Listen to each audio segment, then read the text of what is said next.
یزید کے 12 بیٹے اور 5 بیٹیاں تھیں، لیکن اس کو اپنے بیٹے معاویہ سے بے حد پیار تھا۔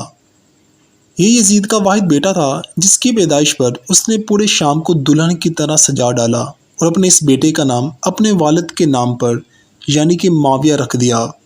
اس کی تعلیم تربیت بھی باقی بچوں سے ہٹ کر ایک الگ اور نرالے انداز میں کی گئی، کیونکہ یہ یزید کا چہیتا بیٹا تھا۔ اس کو یہ لگتا تھا کہ میرا یہی بیٹا میرا حقیقی جانشین بنے گا اور میری سلطنت کو مزید استحکام دلائے گا۔ حکومت سنبھالتے ہی یزید نے اپنے 2 بیٹوں خالد اور معاویہ کو اس وقت کی دنیا کے بہترین معلم یعنی شیخ ام المقصوص کی درسگاہ میں بھیج دیا۔ معلم کو بھی بتا دیا گیا کہ معاویہ بن یزید ہی یزید کا اصل اور حقیقی وارث ہے۔ چنانچہ یزید کے بیٹے معاویہ پر بے حد محنت کی گئی۔ اسی دوران 61 ہجری میں کربلا کا دل خراش اور پرسوز واقعہ پیش آ گیا۔ چونکہ معلم عمر بن مخصوص اہل بیت کی عظمت کو جانتے تھے، اس لیے انہیں اس واقعے کا بے حد دکھ اور تکلیف ہوئی، تو انہوں نے اس واقعے کا بدلہ لینے کے لیے ایک عجیب ہی طریقہ نکالا۔ معلم عمر بن مخصوص نے یزید کے دونوں بیٹوں یعنی کہ خالد اور معاویہ کو عظمت اور اہل بیت سے خوب روشنا کروایا۔ ان کے دلوں میں محبت اہل بیت کا بیج بو دیا۔ چنانچہ واقعہ کربلا کے پیش آنے کے بعد جگہ جگہ یزید کے خلاف بغاوتیں سر اٹھانے لگیں۔ آخر کربلا کے پرنم واقعے کے تیسرے سال یعنی کہ سن 683 عیسوی میں یزید اذیت ناک موت کا شکار ہوا تو معاویہ بن یزید محض 20 سال کی عمر میں تخت نشین ہو گیا۔ یزید کی وفات کے بعد جب ابن یزید یعنی کہ معاویہ تخت نشین ہوا تو استاد محترم کی محنت اپنے رنگ دکھانے لگی۔ اس نے بہت بڑے پیمانے پر واقعہ کربلا کی تحقیقات کا آغاز کیا اور وہ محض 40 دن ہی کے اندر نتیجے پر پہنچا کہ اس تخت پر بیٹھنے والے نے رسول اللہ صلی اللہ علیہ وآلہ وسلم کے نواسے اور نواسیوں کو بے پناہ ظلم کیے ہیں۔ اس لیے معاویہ بن یزید نے 40 دن ہی لوگوں کو اپنی بیعت سے آزاد کر دیا اور تخت کو خالی کر دیا۔ بعض روایات میں آتا ہے کہ معاویہ بن یزید نے 3 ماہ یہ تحقیقات کی اور پھر تخت چھوڑ دیا۔ 20 سال کی عمر جب انسان اپنی جوانی کو عروج پر پہنچ جاتا ہے، یزید کا جانشین ہونا اور پوری اسلامی مملکت پر حکمرانی کرنا اپنی تمام جائز و ناجائز خواہشات کو پورا کرنے کے لیے بہترین موقع تھا۔ لیکن معاویہ بن یزید نے تخت پر بیٹھتے ہی واقعہ کربلا کی تحقیقات کی اور حالات کا بہت باریکی سے جائزہ لیا۔ جب اس نے دیکھا کہ میرے باپ نے اسلام اور مسلمانوں کو کس قدر عظیم نقصان پہنچایا ہے کہ وہ ایک دوراہے پر کھڑا ہے کہ حکومت کی باغ دوڑ تھامے اور ظلم و ستم اور عیش و عشرت کا بازار گرم کر رکھے یا تخت و تاج کو چھوڑ دے اور اپنے آپ کو ان ہولناک گناہوں اور ان کے دردناک عذاب سے دور رکھے۔ بالآخر اس نے فیصلہ کر ہی لیا۔ اس کا فیصلہ ان سچی تعلیمات اور اس ایمان کے تفعیل ہی ممکن ہوا۔ اس نے ایک عزم راسخ کے ساتھ حکومت کے عہدے داروں اور عوام کو مسجد میں جمع کیا اور پھر خود ممبر پر جا بیٹھا۔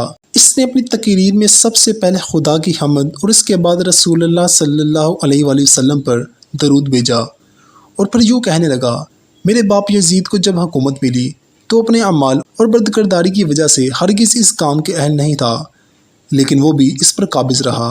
اس کا نفس اس سے بدترین کاموں کی ترغیب دیتا رہا، اپنے برے کاموں پر بھی فخر کرتا تھا۔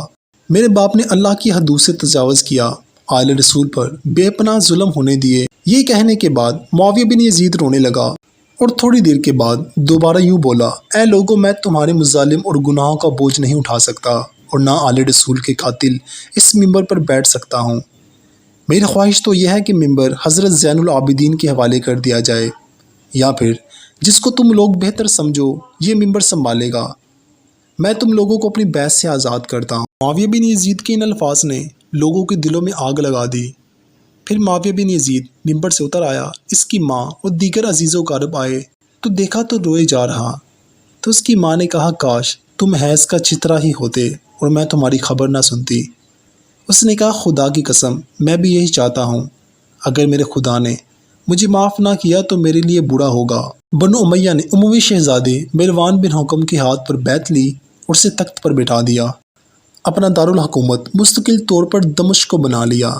بنو امیہ کو جب پتہ چلا کہ معاویہ بن یزید کے اس رویے کا ذمہ دار اس کے استاد ہیں تو انہوں نے فوری طور پر شیخ عمر بن مخصوص کو زندہ دفن کر دیا۔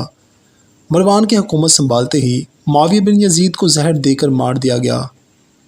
پھر 684 سے لے کر 685 تک منوار بن حکم تخت پر نشین رہا۔ اس کے وفات کے بعد مروان کے بیٹے عبد الملک نے حکومت سنبھالی اور ایک طول مدت یعنی کہ 685 سے لے کے 705 عیسوی تک حکومت سنبھالی گئی۔ 705 عیسوی میں عبد الملک کی وفات کے بعد اس کے بیٹے ولید نے حکومت سنبھالی۔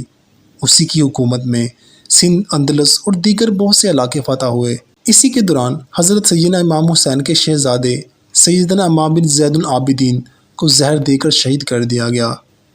715 سے 717 تک ولید بن عبد الملک کے بھائی سلیمان بن عبد الملک نے حکومت کی اور 717 میں عمر بن عبدالعزیز معجزانہ طور پر تخت نشین ہوئے اور 750 عیسوی میں بنو امیہ کی حکومت کا تخت بنو عباس نے الٹ دیا۔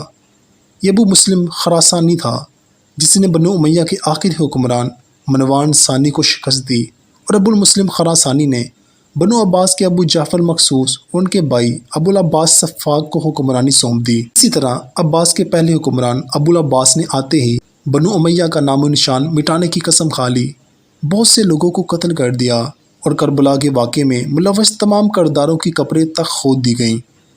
اس طرح بنو عباس کے حکمران ابو العباس الفاہ نے یزید کی قبر کھودنے کا بھی اعلان کیا۔ تمام لوگوں کو کھلے عام دعوت دی کہ ہر کوئی اس لاش کو دیکھے۔ لاش نکالنے کا مقصد یہ تھا کہ ابو العباس چاہتا تھا یزید کی لاش کو سولی پر لٹکاؤں تاکہ سب لوگ عبرت حاصل کریں اور بنو عباس کی حکومت کو اہل بیت کے چاہنے والوں سے استحکام بھی مل جائے۔